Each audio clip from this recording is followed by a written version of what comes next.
I never asked to be born, and my parents never really wanted me either. My mom says she was young and foolish, madly in love with a guy who couldn't stay loyal. Before long, she found out she was pregnant.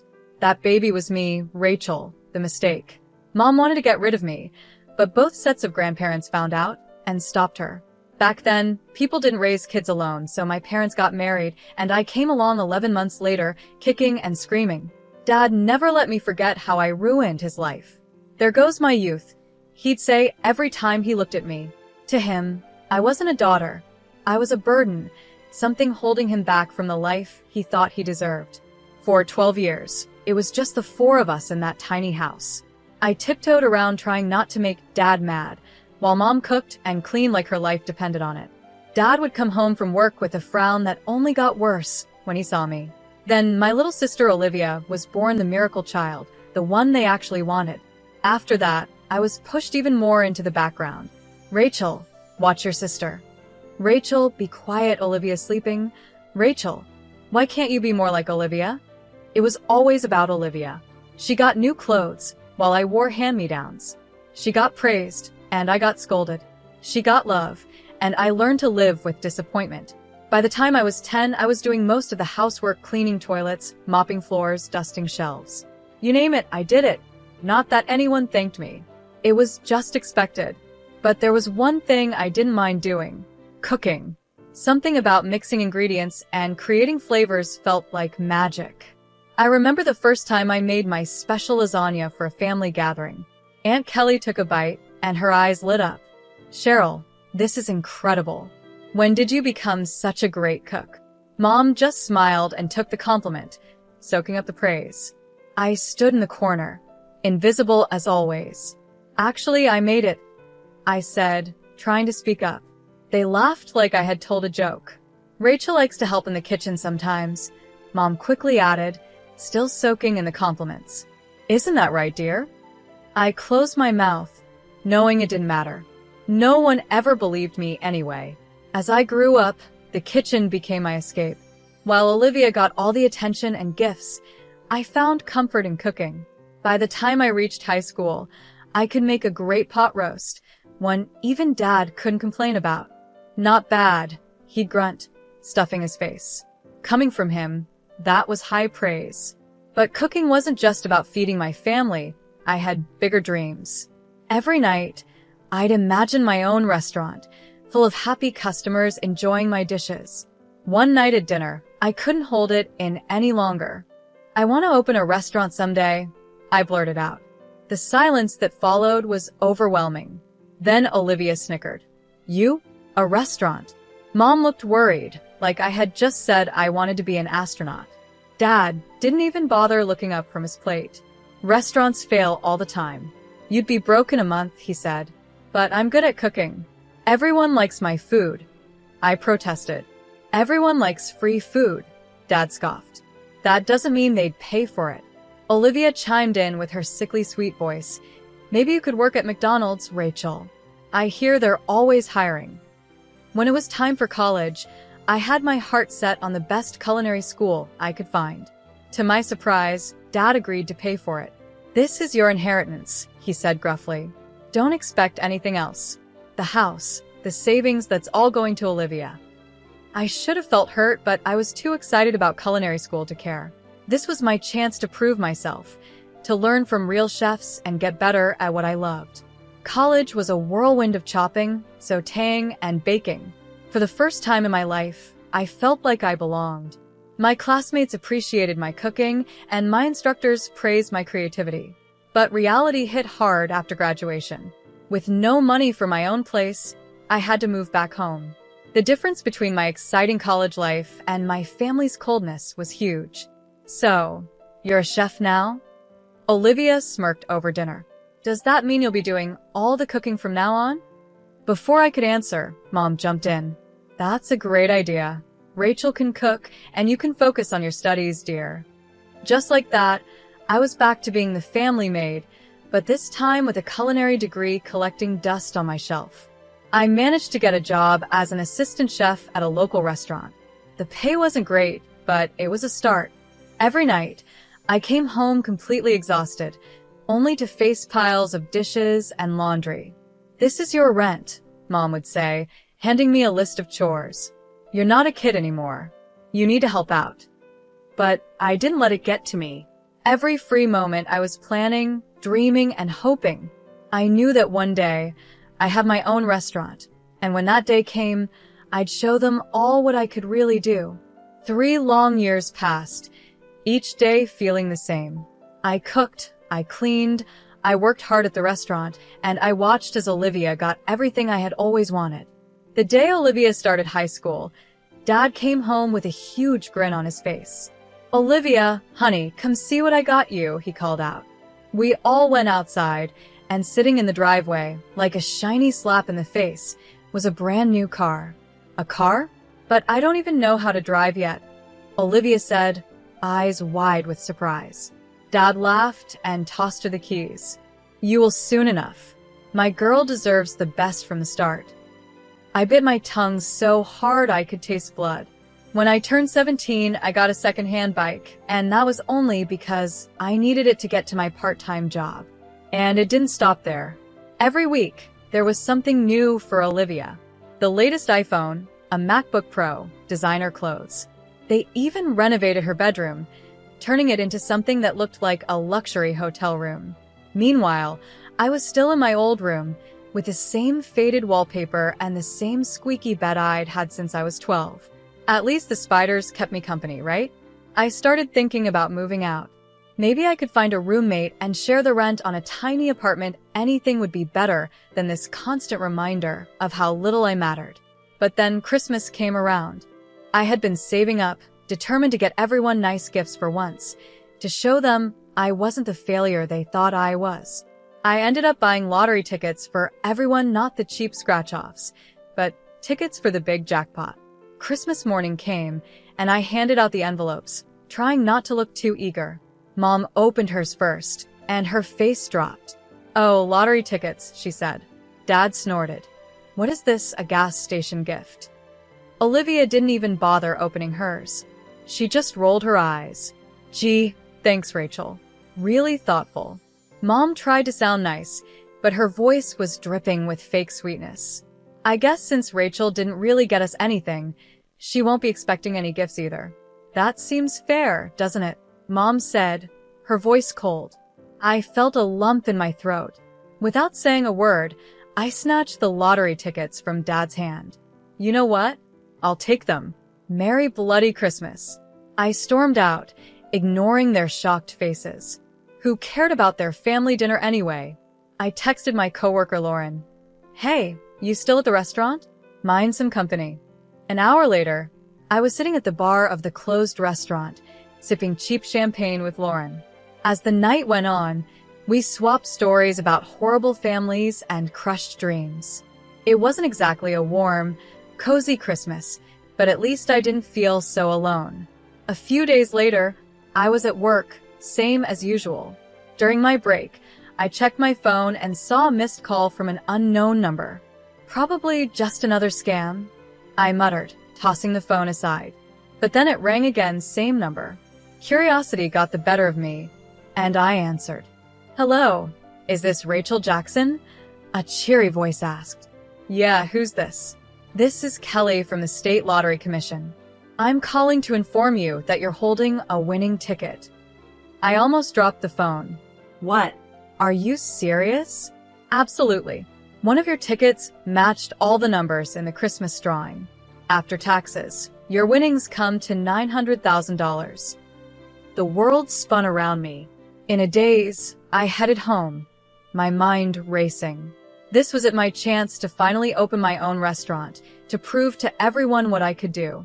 I burst through the front door, unable to contain my excitement. "You won't believe what happened," I blurted out. They were all sitting at the kitchen table, staring at me like I had grown a second head. I won the lottery. One of the tickets, the one I was going to give Mom, it won $900,000 after taxes. For a moment, there was stunned silence. Then Olivia's shrill voice broke the quiet. "That money belongs to us," she screeched. "You bought those tickets as gifts for Mom and Dad. Anything that belongs to them belongs to me." It felt like a slap in the face. No, they gave the tickets back to me. They're mine, I said, trying to keep my voice steady. Mom and Dad exchanged a glance. Then Dad spoke slowly. Rachel, be reasonable. You live under our roof. You owe us. Now hand over that ticket. We'll take care of everything. I stepped back, my hand instinctively going to my pocket where the lottery ticket was. No, I said, surprising myself with how steady my voice was. This is my ticket, my win. I'm going to use it to open my own restaurant. Dad's face turned bright red. Now you listen here, young lady. No, you listen, I shouted, all the frustration from years of being treated like I didn't matter spilling out. I've spent my whole life being treated like I'm less than everyone else in this family. Well, not anymore. This is my chance, and I'm taking it. If that's how you feel, Mom said coldly, then you can get out of this house. Now. I looked at them, these people who were supposed to love me no matter what, and in that moment, I saw them clearly for the first time. Fine, I whispered. I'm gone. I stormed upstairs, packed a few clothes and essentials into a bag, and walked out. They watched me leave, probably thinking I'd be back in a couple of days, begging to return. But they couldn't have been more wrong. My first stop was the lottery office to claim my winnings. Then I headed straight to a real estate agent. I need an apartment, I told the surprised agent. Something available immediately. By that evening, I was sitting in my very own place. It wasn't much, just a small one-bedroom in a decent neighborhood, but it was mine, all mine. As I sat on the floor, I hadn't had time to buy furniture yet, eating takeout and scrolling through restaurant equipment catalogs on my phone, I felt something I hadn't felt in years. Hope. First things first, I needed a solid business plan. I spent weeks glued to my laptop, researching, crunching numbers, and planning every single detail. After what seemed like endless revisions, I finally had a plan I was proud of. Next step. Finding the perfect location. I searched the city for the right spot, and eventually, I found it a small, rundown place that had been vacant for years. The landlord almost laughed when I told him I wanted to turn it into a restaurant. Good luck with that, sweetheart, he said with a chuckle, handing me the keys. The next 4 months were a blur of hard work. I hired contractors, chose every fixture, and personally scrubbed every inch of the place. It was tough, back-breaking work, but each blister and bruise felt like a badge of honor. Finally, opening day arrived. I stood in the kitchen, my kitchen, surrounded by the staff I had personally hired and trained. When the first order came in, a rush of excitement surged through me. Let's do this, I said, tying on my apron. The first few months were a blur. I worked 20-hour days, cooking, managing, and doing whatever needed to be done. Slowly but surely, word started to spread. People loved my food not just for the taste but for the care and creativity I put into every dish. I introduced a loyalty program for regular customers, offering them special discounts and first dibs on new menu items. It was a hit, and soon I had a core group of regulars who came in so often they felt like family. But I didn't stop there. I started a delivery service, partnering with local couriers to bring my food straight to people's homes.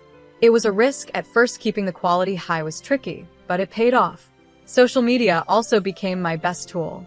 I posted daily specials, behind-the-scenes videos from the kitchen, and talked with customers online.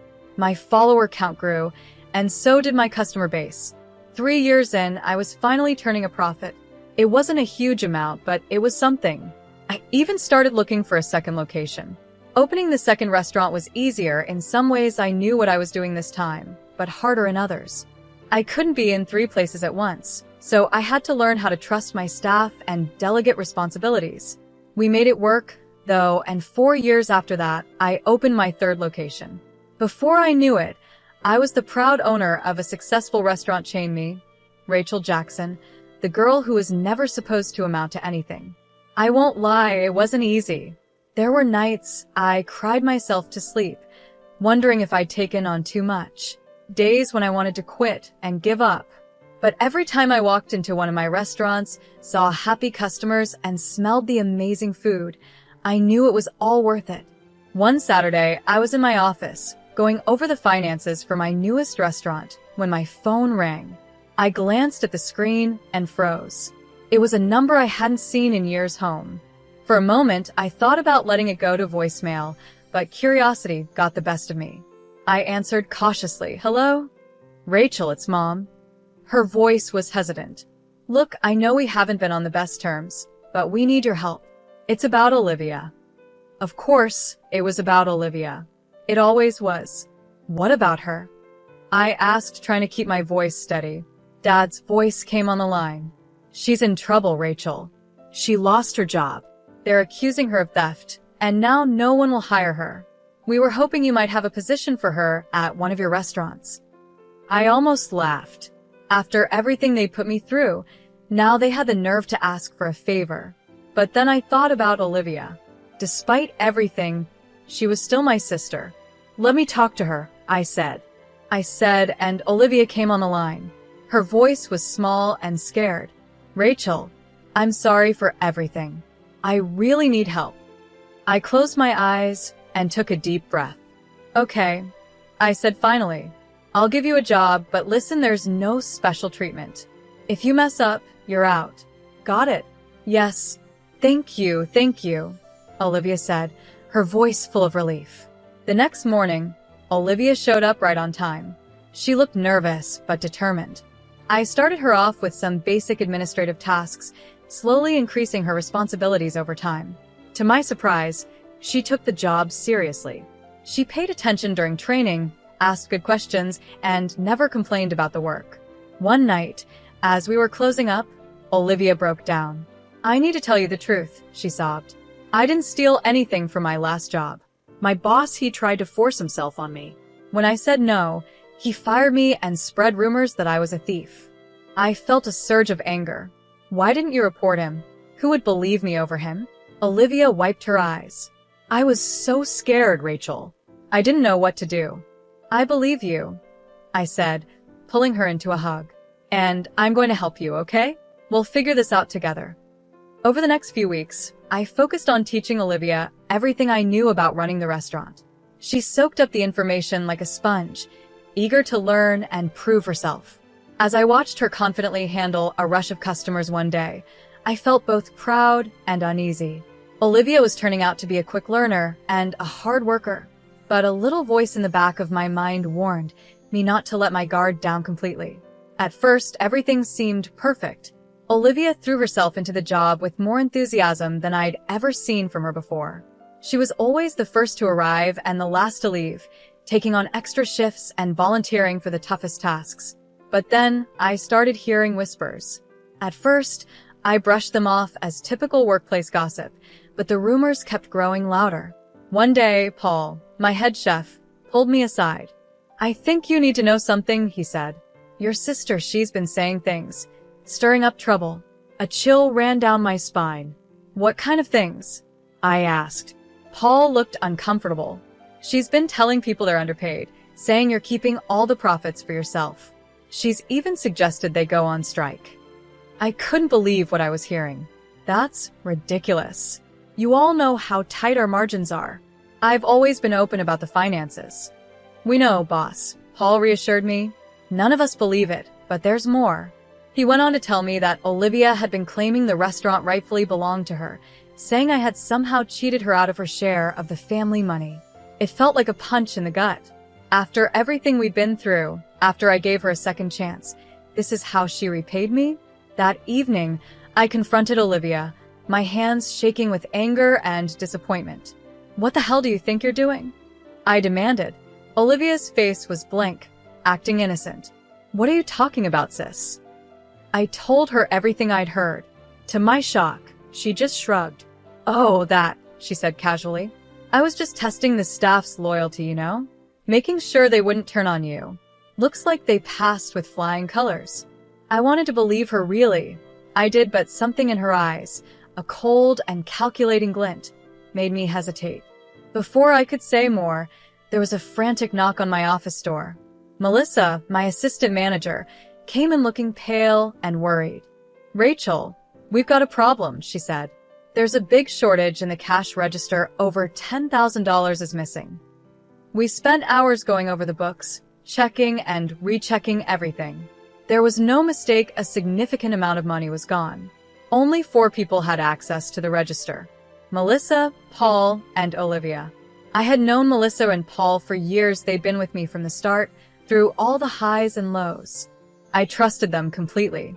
As if reading my thoughts, Olivia came up to me and whispered, "You know, I've noticed Melissa staying late a lot recently. And she did just buy that fancy new car." Watching Olivia walk away, I knew I had a big decision to make. I couldn't ignore this. There was too much at risk. My business, my reputation, and the livelihoods of my loyal employees. Late one night, after everyone had left, I installed hidden cameras around the cash registers. It felt wrong, like I was betraying my staff's trust, but I didn't have a choice. For days, I watched hours of boring footage, my eyes burning from staring at the screen. And then on the 5th night, I saw it. Olivia, moving quickly and secretly, opened the register. Her hands darted in and out, stuffing cash into her pockets. My heart sank. I couldn't bring myself to confront her, so I called the police. The next day, as Olivia was finishing her shift, 3 officers walked in. The look on her face, shock, then anger said it all. She started thrashing around, knocking over tables and sending dishes crashing to the floor. "I deserve this money. I should be rich, not you. You stole my life," she screamed as the police took her away. I felt nothing, no sadness, no regret, just an emptiness where my love for her used to be. The next day, my parents stormed into the restaurant. Mom was crying, and Dad's face was red with rage. "How dare you?" Dad roared. "Your own sister. Drop the charges now." I stood my ground. "No. She stole from me. She needs to face the consequences." I pulled out my phone and showed them the footage of Olivia stealing. "Look," I said. "This is what your precious Olivia did. She's a thief." They watched the video, their faces going pale. But instead of understanding, their expressions hardened. "You set her up," Mom accused. "You've always been jealous of her." I couldn't believe what I was hearing. Jealous? Are you kidding me? You gave me nothing and expected me to be grateful. Well, I'm done. Olivia made her choices, and now she has to live with them. They ranted and raved, switching between threats and pleas, but I didn't back down. "Get out," I finally said. "Get out of my restaurant and get out of my life. If you don't leave now, I'm calling the police." They left, but not before Dad spat. "You'll regret this, Rachel. Mark my words." The trial was a nightmare. Olivia's tearful performance on the stand almost made me doubt myself. But then came a surprise witness, her former boss. He testified about how Olivia had pursued him aggressively, threatening to accuse him of sexual harassment when he rejected her. He also explained how she had stolen money from the company in retaliation. In the end, the jury found her guilty. As they led her away, she gave me one last look. There was no remorse in her eyes, only cold hatred. I haven't spoken to my family since that day. Sometimes, late at night, I wonder if I made the right choice. But then I look at what I've built, at the life I've made for myself, and I know I did. Standing in the kitchen of my newest restaurant, watching my staff prepare for the dinner rush, a sense of peace washes over me. This is my family now. This is my home. And nobody, not Olivia, not my parents, not anyone can take that away from me.